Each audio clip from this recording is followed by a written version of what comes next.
সুন্দরবন পৃথিবীর বৃহত্তর ম্যানগ্রোভ অরণ্য। এখানে নদী আর সাগর মিশে এক অনন্য জগৎ তৈরি করেছে। বর্তমানে সুন্দরবনে রয়্যাল বেঙ্গল টাইগার, হরিণ, কুমির দেখার থেকেও মানুষ আসে ইলিশ উৎসব উদযাপন করতে। বর্ষাকালে এই ইলিশ উৎসবের ফলে বহু মানুষ পশ্চিমবঙ্গের বিভিন্ন জায়গা থেকে ছুটে আসে সুন্দরবনে। সেটা খারাপ কিছু নয়, আমরাও গেছিলাম সেই ইলিশ উৎসব পালন করতে। বাট সেখানে পৌঁছে আমরা যা উপলব্ধি করলাম, সেখানের মানুষের কষ্ট প্রতিনিয়ত সেটা দেখলাম, সেটা অবশ্যই এই ভিডিওতে আমি তুলে ধরেছি। তাই ইলিশ উৎসবের সাথেও আরও ভয়ানক অভিজ্ঞতা সঞ্চয় করলাম।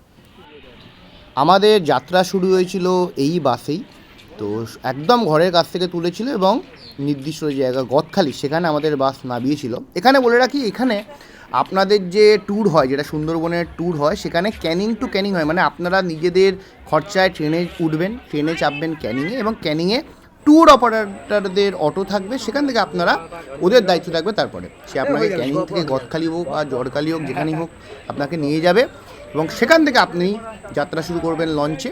আবার যখন ফিরবেন তখন আপনাকে আবার সেই লঞ্চের সামনে নামিয়ে দেবে, ফেরিঘাটের সামনে, এবং সেখান থেকে অটোর মাধ্যমে আপনাদেরকে ক্যানিংয়ে পৌঁছে দেবে। এই পুরো দায়িত্বটা ওদের থাকবে। কিন্তু আমাদের যে ট্যুর অপারেটর, তারা আমাদেরকে একদম ডাইরেক্ট ঘরের কাছ থেকেই বাসের সিস্টেম করেছিলেন। এখানে বলে রাখি, এই ট্যুর অপারেটর এরা কিন্তু নিজস্ব গাড়ি করেও নিয়ে যায়। আমি পরবর্তী সময় পুরো ডিটেলস দিয়ে দেবো, আপনারা সেখানে চেক আউট করতে পারেন। ডাইরেক্ট তারা আপনাকে গদখালি পর্যন্ত নিয়ে যাবে, দেন গদখালি থেকে লঞ্চে করে আপনারা যেতে পারবেন। লঞ্চটা যেটা দেখছেন ওভারঅল এরকমই সাইজের লঞ্চ থাকে, এর থেকে বড় হয় না, এর থেকে ছোট হয়। বাদবাকি এখানে 3টে টেবিল ছিল, অনেক চেয়ার ছিল। সামনের যে এরিয়াটা সেটা আমরা বসে পড়েছিলাম, তো সেখানে এটা হচ্ছে পিছনের সাইডটা। ওভারঅল খুবই ভালো লঞ্চ, মানে মোটামুটি বলতে গেলে ভালো লঞ্চ এইরকমই আপনারা পাবেন। এটাকে ভেসেল বলা হয়। তো সেক্ষেত্রে একদম একটা নিয়মিত স্পিড থাকে, সেই স্পিডেই এই যাত্রা আমরা শুরু করেছিলাম। বলতে বলতে আমাদের লঞ্চ স্টার্ট হয়ে যায় এবং আমাদের সুন্দরবনের জার্নি শুরু হয়ে যায় এই গদখালিতে। আচ্ছা, বলে রাখি যে আমাদের যে লঞ্চের নাম ছিল সেটা ছিল এমভি পরশমণি। এমভি বলতে মোটর ভেসেল, এগুলোকে বলা হয় ভেসেল। আমরা মানে চলতি কথায় লঞ্চ বলি, একটা ভেসেল। তো বিভিন্ন ট্যুর অপারেটরদের বিভিন্ন ভেসেল থাকে, তাদের চুক্তি থাকে সেরকমভাবে। তো আমাদের ছিল পরশমণি। শুনবে আমাদের কথা কখন বলতো, লাস্টে যখন আর এখানে জায়গা পাবে।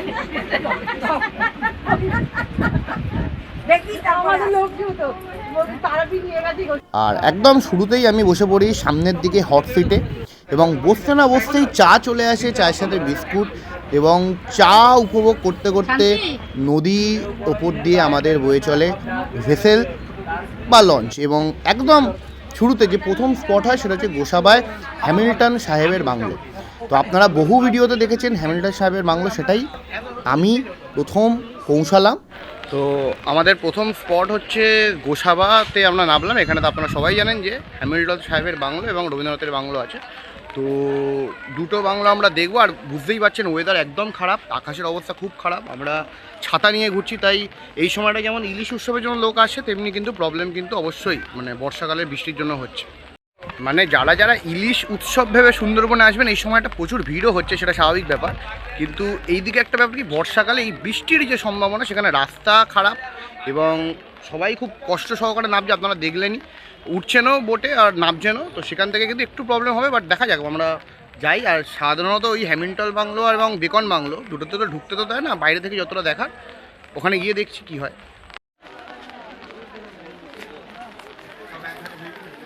এখানে বলে রাখি যে হ্যামিল্টন সাহেবের বাংলো, যেটা বেকন বাংলো নামে পরিচিত, সেটা তার যে এন্ট্রি ফি সেটা মাত্র 10 টাকা। 10 টাকার বিনিময়ে আপনারা এর ভেতরে প্রবেশ করতে পারবেন।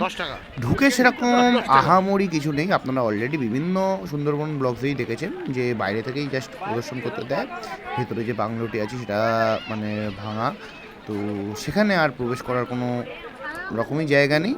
তো সামনে রবীন্দ্রনাথজির মূর্তি আছে এবং গৌতম বুদ্ধের একটি মূর্তি আছে। হ্যামিল্টন সাহেবের সাথে রবীন্দ্রনাথের যেখানে আলাপ হয়েছিল, দেখা হয়েছিল, সেটাও এখানে দেখা আছে।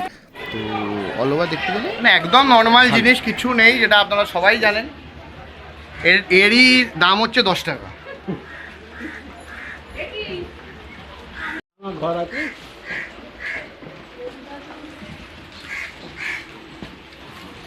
নামেই হ্যামিল্টন সাহেবের বাংলো, শুধুমাত্র বোকা বানানো। 10 টাকা বেকার গেল, কিচ্ছু নেই, ঠিক আছে, কিচ্ছু নেই। ওখানে ছবি রয়েছে, ওই যে ওখানে রবীন্দ্রনাথ। বৃষ্টিতে কি ছবি তোলা যাবে? তাহলে সেটা তোর ফল। আমার ফল? হ্যাঁ, বৃষ্টিতে আমরা এসছি, আর কি করা যাবে। দিলেই নিচে এই সেই মনে আছে রমা, তোর তো মনে নেই যদিও বা অন্য সময় এলে এখানে অনেক লোক থাকতো, ওখানে খেলাধুলা করতো বাচ্চারা, কিন্তু যেহেতু বৃষ্টির সময় তাই জন্য পুরোটাই ফাঁকা। তাও লোকে ঢুকছে, বা তাছাড়া আলাদা করে সেরকম কিছু নেই। ঢোকার জায়গাটা খুব কম, মানে একদম পুরো ভিড়ে ভিড়, বাট তাও ঠিক আছে।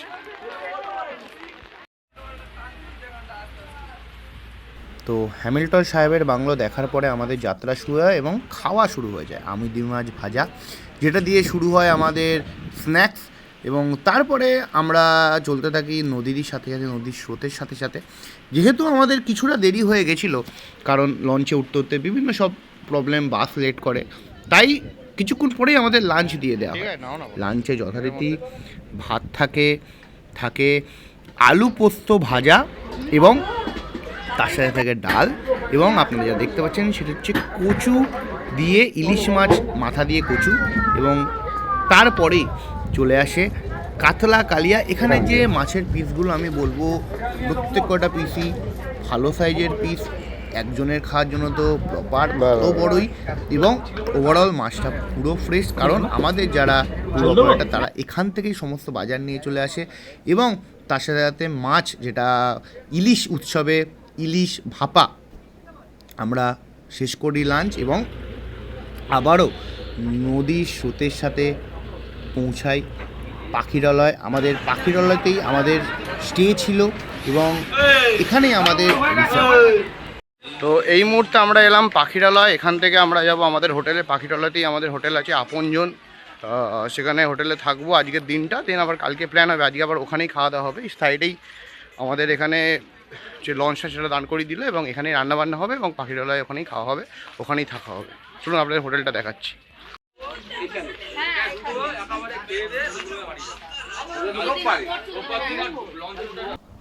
এই হলো আমাদের রিসর্ট, আপনজন রিসর্ট। যদিও বা আমি পাখিরালয়ে অন্যান্য কোনো হোটেল বা রিসর্ট দেখিনি, তাও আমি নিঃসন্দেহে বলতে পারি আপনজন রিসর্ট অন্যতম শ্রেষ্ঠ রিসর্ট পাখিরালয়তে। এবং সন্ধ্যাবেলা আমাদের ইভিনিং স্ন্যাক্সে লটিয়া ফ্রাই এবং ক্রিসপি চিলি বেবিকর্ন দিয়ে দেয়, এবং লটিয়া মাছটি যথেষ্ট ফ্রেশ। আমি আগেও বলেছি, এরা বেশিরভাগ জিনিসই বাজার করে নিয়ে গেছে এখান থেকেই, তাই সমস্ত কিছুই তো এখন বাজে 9টা, মানে এসে এতটাই ক্লান্ত হয়ে গেছিলাম যে রেস্ট নিয়ে নিয়েছিলাম। তো একটু আগে আমরা তো দেখালামই যে আমরা খেলাম হচ্ছে সম্ভবত কী খেলাম, ক্রিসপি চিলি বেবিকর্ন আর হচ্ছে লটিয়া পকোড়া। তো এবার আমরা যাচ্ছি রুমে। রুম ট্যুরটা দেখে দিই, রুম ট্যুরটা এখনো দেওয়া হয়নি, রুমটা জাস্ট আপনাদের দেখিয়ে দিই। আর ঠিক আমাদের রুমের পাশেই, আমাদের ঠিক রুমের পাশেই একদম ঝুমুর নাচ চলছে, তো সেটাও দেখাবো আপনাদেরকে। আগে রুমটা দেখাই আপনাদেরকে। তো এই হচ্ছে ফার্স্ট ফ্লোরে ব্যালকনি, এবং সামনে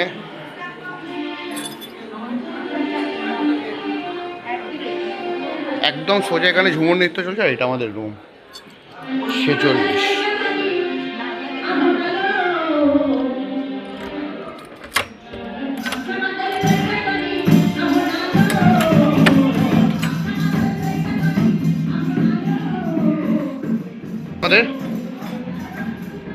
তো এখানে একটা টেবিল দিয়েছে, এত বড় খাট আছে, 3 জনের খাট। আর বেশ মানে ছোটোর মধ্যে রুম, বেশি বড় না, নন এসি রুম, জাস্ট একটা রাত দুটো রাত থাকার জন্য। বাদবাকি তো জানেন আমরা এখানে লঞ্চেই বেশিরভাগ সময় থাকবো, তো সেক্ষেত্রে ডিসেন্ট রুম। এখানে একটা হাত ধোয়ার জায়গা, এবং এইটা হচ্ছে ওয়াশরুম, সব কিছুই অ্যাভেলেবেল আছে মোটামুটি। তো এই ছিল ওভারঅল রুম। কত কী খরচা সেটা একদম পরে, একদম শেষের দিকে বলবো। তো এরকমই ছিল, এবং খাওয়া দাওয়া তো দুর্দান্ত, আপনারাও দেখছেনই যেরকম খাওয়া দাওয়া হচ্ছে। এবং এবারে আমাদের ডিনার হবে, ডিনারে দেখা যাক কী দেয়। মানে সুন্দরবন আসা মানে, আর তাছাড়াও বৃষ্টি পড়েছে এবং বৃষ্টিতে সুন্দরবন মানে একদমই খারাপ এক্সপিরিয়েন্স হচ্ছে, স্বাভাবিক ব্যাপার। তার কারণ সেরকম আমরা কিছু করতে পারছি না। এমনিও বৃষ্টি না হলেও যে কিছু করতে পারতাম সেটা নয়, বাট একদমই কিছু করতে পারছি না। বাট হ্যাঁ, ওভারঅল ভালো, খাওয়া দাওয়ার দিক থেকে ভালো লাগছে। যাই হোক, নিজেদের মধ্যে সবাই মিলে গল্প আলোচনা হচ্ছে, ভালো লাগছে। তো এটাই ব্যাপার। এবং দেখা যাক, ডিনার কমপ্লিট করবো, দেন আবার কালকের জার্নিটা শুরুই হবে।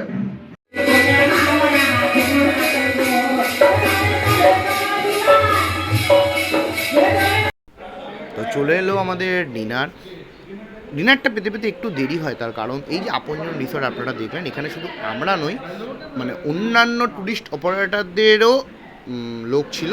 তো যে কারণে স্বাভাবিক খেতে খেতে একটু দেরি হয়, 10:30 বাজে। দেখতেই পাচ্ছেন নান আছে, এগ ডেভিল আছে, চানা মশলাও দিয়েছে। তো সেক্ষেত্রে রান্নার যে কোয়ালিটি বা যেটা আপনারা দেখছেন, এটা কিন্তু আমার খুবই ভালো লেগেছে।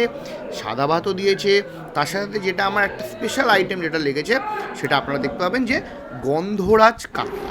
এই যে জিনিসটা দেখছেন, এটা আমার দুর্দান্ত লেগেছে। এবং তারপরে যে জিনিসটা তারা দিল সেটা ছিল পোলাও। এখানে কিন্তু পোলাওও ছিল।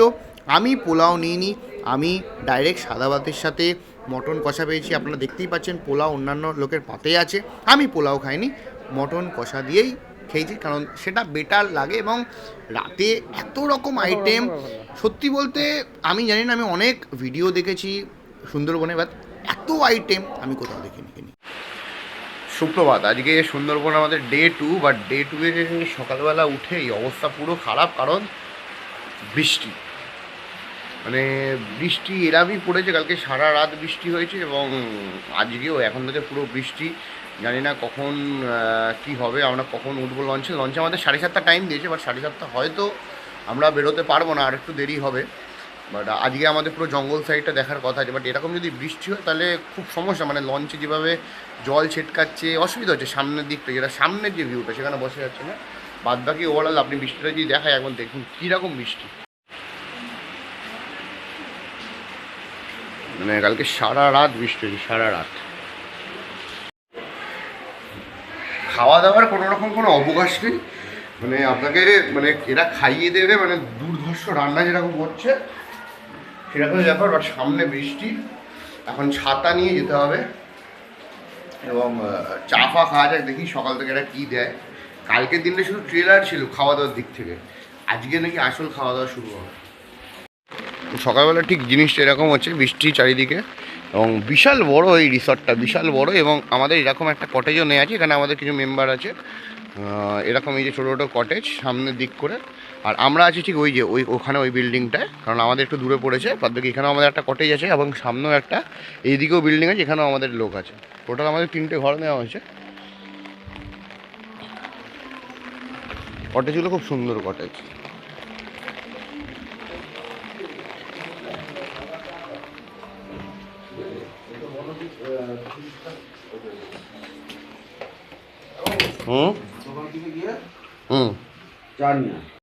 এখানে বলে রাখি, এই যে কটেজ, এখানে এটা ছিল এসি কটেজ এবং এখানে ডবল বেড ছিল। একই হোটেলে, মানে আমরা যে রুমে ছিলাম সেখানেও একই রকমের রুম, শুধুমাত্র এসি এবং দুটো। তো এখন বাজে 8:30, আমাদের ডাক পড়েছে লঞ্চের জন্য। এবার আমরা এখান থেকে লঞ্চ করে যাবো এবং সাইট সিন করবো। আজকে পুরো জঙ্গলের সাইট সিন আছে। বাঘ জানি না কপালে জুটবে কিনা, আশা তো কোনো রকম করছি না। তো কুমির আর হরিণ দেখেই সন্তুষ্ট থাকতে হবে, আর যদি কুমির হরিণও না দেখতে পাই তাহলে খারাপ। তো অবশেষে আমরা এখান থেকে বেরিয়ে পড়লাম পাখিরালয় থেকে। আজকে আমরা সাইট সিন করবো, মানে জলের মধ্যেই থাকবো, আর যদি কপাল ভালো থাকে তাহলে কিছু দেখবো। তো এখান থেকে ছেড়ে দিচ্ছে লঞ্চ।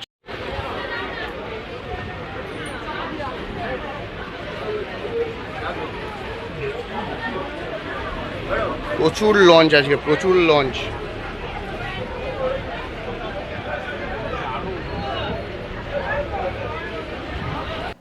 আমি জানি না আমার কপাল কতটা খারাপ ছিল কি ভালো, মানে পুরো আকাশের মুখ ভার, যেটা আপনারা দেখতেই পাচ্ছেন।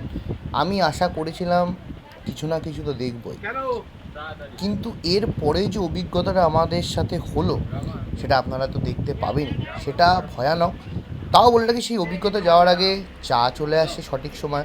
আমি আগেও বলেছি, খাওয়া দাওয়া নিয়ে কোনো কমপ্লেন নেই, একদম এরা বাড়ির লোকের মতন খাওয়াচ্ছে। চায়ের পরেই চলে আসে কচুরি, ডাল এবং তার সাথে একটা করে ডিম সেদ্ধ। এই খেতে খেতেই আমরা সুন্দরবনের প্রকৃতি দেখতে থাকি, সুন্দরী গাছ, ম্যানগ্রোভ, নদীর স্রোতের একদম নদীর স্রোতের সাথেই চলতে থাকি। আমাদের লক্ষ্য, আজকে যে লক্ষ্য আমাদের প্ল্যান ছিল যে আমরা প্রথমে সুবর্ণখালি, সজনেখালি, তারপরে দোবাকিতে যাব।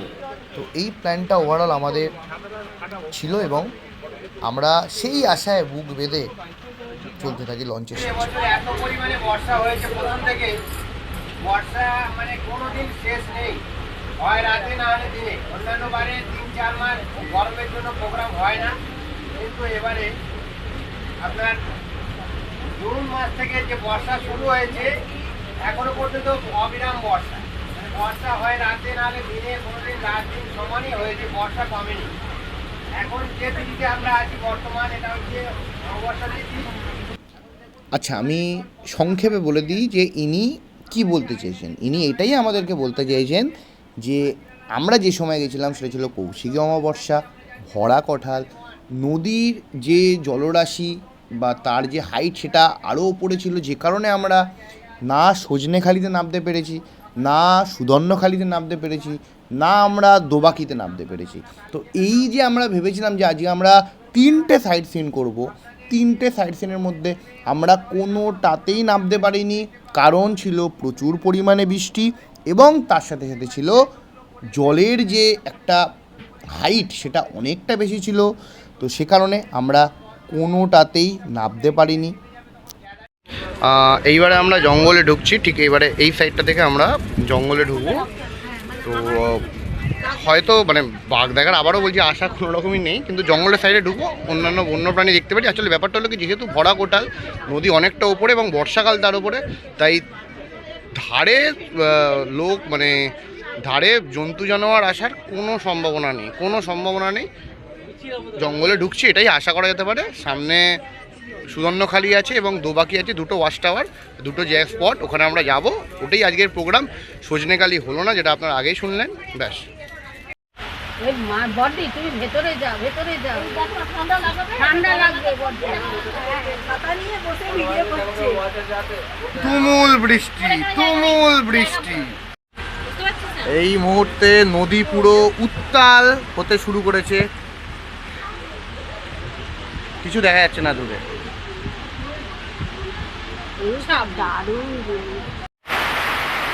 জাস্ট কিচ্ছু দেখা যাচ্ছে না, মুষলধারে বৃষ্টি হচ্ছে এবং এই মুহূর্তে আমরা একদম নদীর মাঝখানে। কোথায় কোথায় মানে খুব টাফ সিচুয়েশান, অনবদ্য এক্সপিরিয়েন্স। এই এক্সপিরিয়েন্স ভোলার নয়, সুন্দরবন সফল। এবং আপাতত কিছু বাঘ আমরা দেখিনি, এবার ঝড়ের কবলে পড়ে গেছি। ঝড় বলতে গেলে বৃষ্টির কবলে আমরা পড়ে গেছি। সামনে পুরো বলে না অন্ধকার হয়ে গেছে, মুষলধারে বৃষ্টি, মুষলধারে।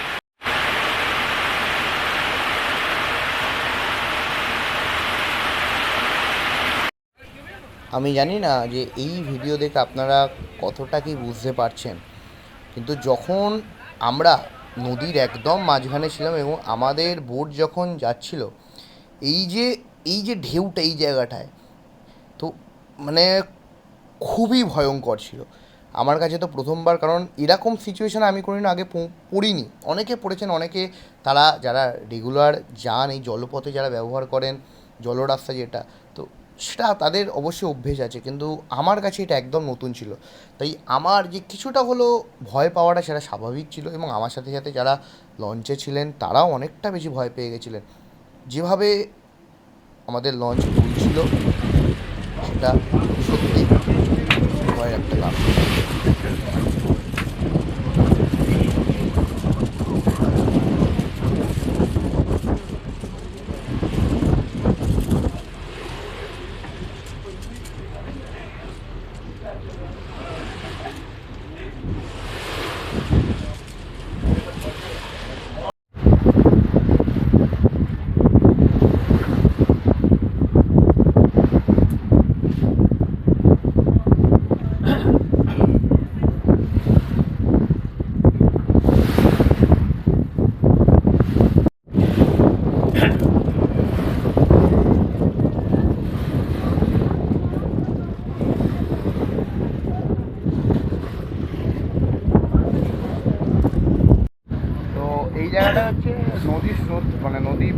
টোটাল, তার কারণ হচ্ছে 5টা নদীর এখানে মিলিতস্থল।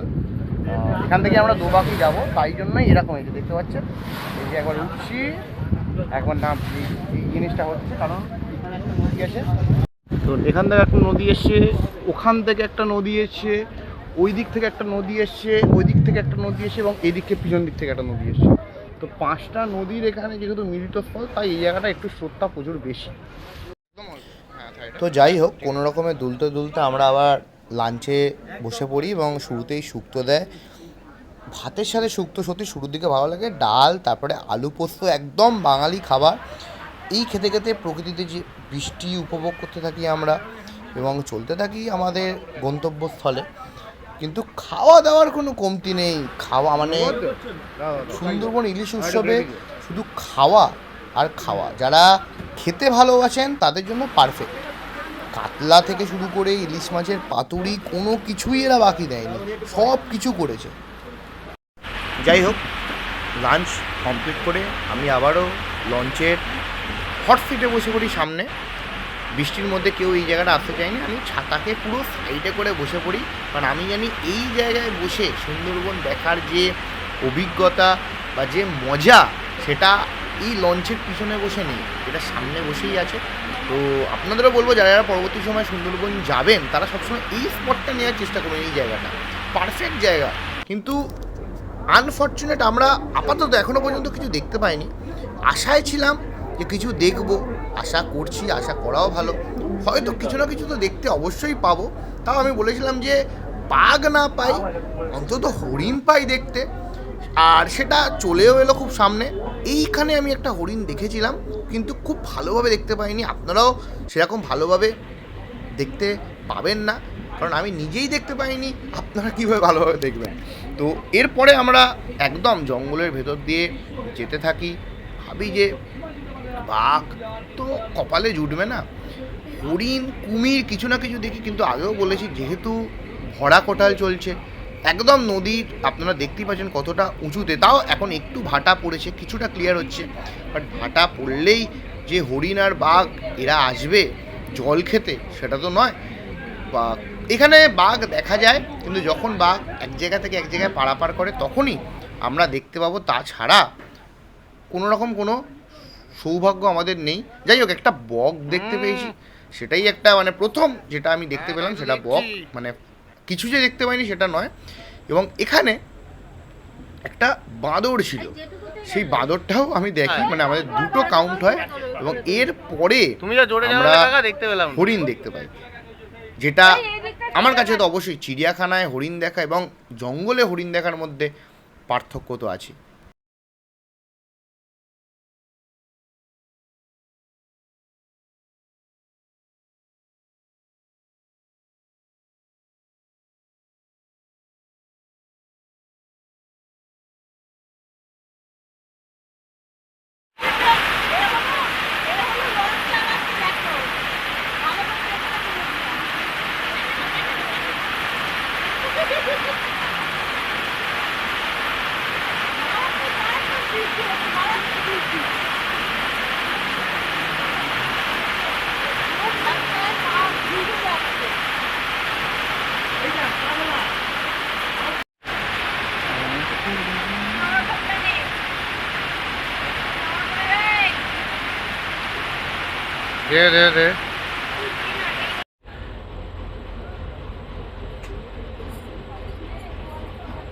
এই মুহূর্তে আমাদের কপালে কিছুই জুটলো না, আমরা হতাশা হয়ে বাড়ির পথে যাচ্ছি, মানে হোটেলের পথে যাচ্ছি। সুন্দরবন আসা মানে বা বর্ষাকালে কোনো রকম আশা না করাই ভালো, মানে কোনো রকম কোনো জন্তু জানোয়ার দেখবেন। আচ্ছা,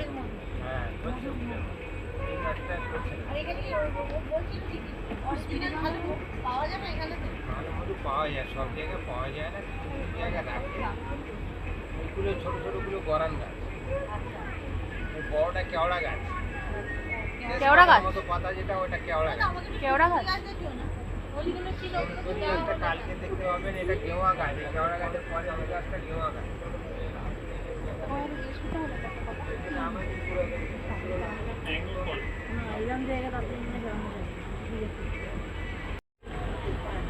তো পুরো সুন্দরবন ঘুরে বাঘ তো আমরা পেলাম না, একটা বাঁদর, একটা বক এবং হরিণ, যে হরিণটাই পুরোভাবে তুলতে পারিনি, সেটাই দেখা হলো।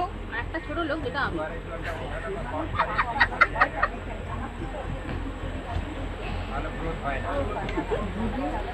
একটু পিছিয়ে আসুন। হ্যাঁ এই আমাদের ঘরের পাশে আর একটা ঘর ও আয় না, এটা বাঘ নয় তো?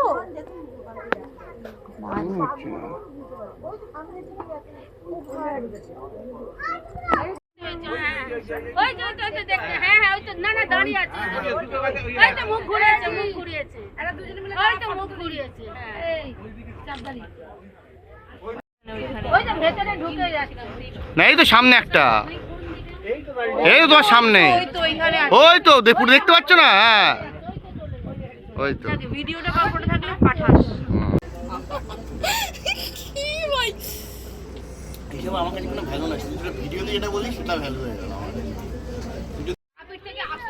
তো দিন গড়িয়ে সন্ধে নামে, আনফর্চুনেট কিছুই দেখতে পেলাম না। তো হতাশা হয়ে হোটেলের পথে ফিরি, কিন্তু কোথাও না কোথাও হতাশাকে থামিয়ে দেয় এই চিকেন কাবাব, যেটা লঞ্চের মধ্যেই আমাদেরকে দিয়ে দেয়। এসে টায়ার্ড হয়ে যাই, ঘুমিয়ে পড়ি, পরে ঘুম থেকে তুলে ডাইরেক্ট ডিনারে আমাদের উঠিয়ে দেয় লাচ্চা পরোটা, এবং তার সাথে সাথে অবশ্যই শো স্টপার ইলিশ বিরিয়ানি। ইলিশ উৎসবে ইলিশ বিরিয়ানিটি পাওয়াটাই স্বাভাবিক, এবং লাচ্চা পরোটার সাথে অবশ্যই আমাদের চিকেন ভর্তাও দেয়। এবং ইলিশ বিরিয়ানি আমার খুব একটা যে ভালো লেগেছে তা নয়, তার সাথে চিকেন কষা ছিল, ওভারঅল ঠিক আছে। তো তারপরে চলে আসে ডে 3, আমাদের শেষ দিন। আজকেই আমরা একেবারে ব্যাগপত্র নিয়ে হোটেল চেক আউট করবো এবং লঞ্চে উঠবো। তো আজকের দিনও কিছু প্রোগ্রাম ছিল, আমি আগেও বলেছিলাম যে যেহেতু আমরা সজনেখালি দেখিনি, তাই আজকে আমরা সেটা। আজকে আমাদের শেষ দিন, একদম মানে লাস্ট দিন, এবং আজকে আমরা এখান থেকে লঞ্চে উঠবো। লঞ্চে করে খাওয়া দাওয়াই সম্পন্ন করবো, যেরকম 3 দিন ধরে খেলাম, শুধু খেয়েই গেলাম। এবং সজনেখালি ওয়াচ টাওয়ার আজকে দেখার ইচ্ছা আছে, তো ওইটা দেখেই আজকে আমাদের খাওয়া দাওয়া সম্পন্ন করে আমাদের বাড়ির পথে রওনা দেবো। তো এইটাই ছিল আপনজন রিসর্ট। ওভারঅল ভালো রিসর্ট, এবং খাওয়া দাওয়া নিয়ে তো কোনো কথাই হবে না, পেট ভর্তি করে খাইয়েছে, সেটা আপনারা দেখেইছেন। তো অবশ্যই আপনারা সুন্দরবন আসতেই পারেন। বর্ষাকালে আসা মানে কোনো রকম কোনো চান্স নেই কিছু দেখার। যদি মার্চ মাসে আসেন বা শীতকালে আসেন তাহলে কিছু সুযোগ থাকতে পারে।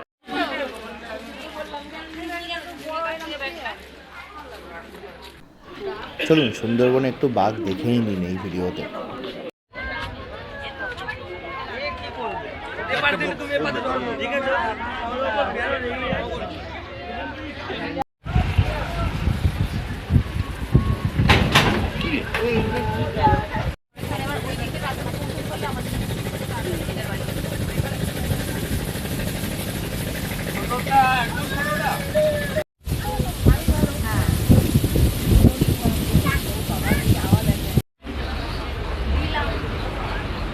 ট্রেন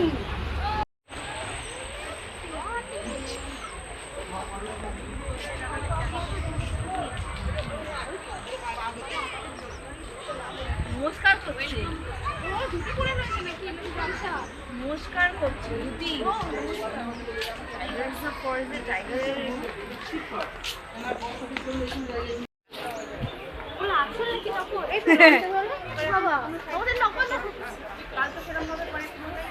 এই সবাই এক জায়গায় দাঁড়িয়ে ছবি তুলবো, মানে কি আছে কখন ফ্রেন্ড তোদের হতে পারে।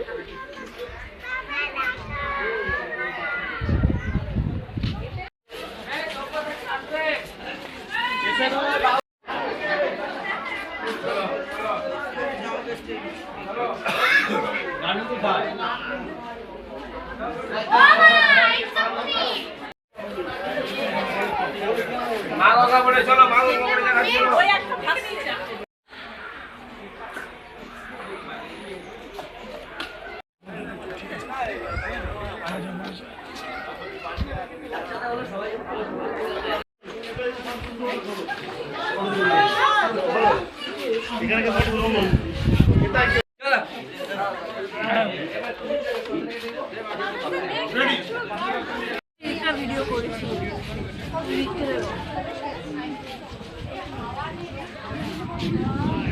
দ্যাটস ইট, এটাই ছিল আজকে আমাদের সজনেখালি। তো বেশি কিছু আশা করা যায় না, সেটা আগেও বলেছি, বারবারও বলবো। হ্যাঁ, এবারে বোটের দিকে যাওয়া যাক।